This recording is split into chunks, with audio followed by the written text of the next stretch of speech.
Magandang gabi, Philippine Air Force. Alamin natin na magiging lagay at taya ng panahon ngayong gabi at sa mga susunod na araw. Sa kasalukuyan, northeasterly wind flow ang siyang nakakaapekto sa Batanes na magdadala ng bahagyang maulap hanggang sa maulap na kalangitan na may pulupulong mahihinang pag-ulan. Samantala, easterlies naman o mainit na hangin na nanggagaling sa dagat Pasipiko ang siyang nakakaapekto sa natitirang bahagi ng ating bansa.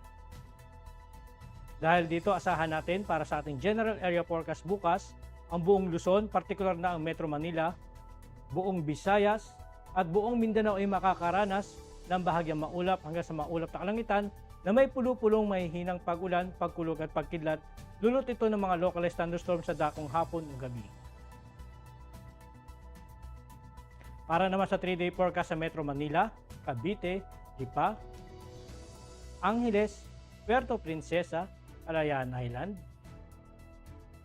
Mactan, Zamboanga, simula Biyernes hanggang Linggo ay makakaranas ito ng bahagyang maulap hanggang sa maulap na kalangitan na may pulupulong pag-ulan, pagkulog o pagkidlat. Samantala sa Davao, asahan natin sa Biyernes at sa Sabado ito ay makakaranas sa maulap na kalangitan na may kalat-kalat na pag-ulan, pagkulog at pagkidlat. At pagdating ng Linggo ay makakaranas ito ng bahagyang maulap hanggang sa maulap na kalangitan na may pulupulong pag-ulan, pagkulog o pagkidlat.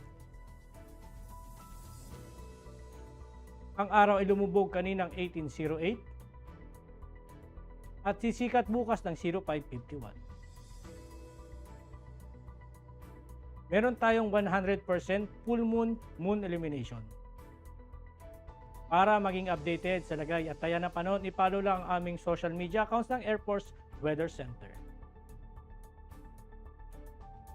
At yan lang po lagay ng ating panahon ngayong gabi at sa ngalan po ng aming commanding officer na si Colonel Alvin John Cugador Pop Jesse, ako si Staff Sergeant Edmar B. Sagadraca Jr., Philippine Air Force Weather Broadcaster ng Air Force Weather Center. Muli magandang gabi at maraming salamat.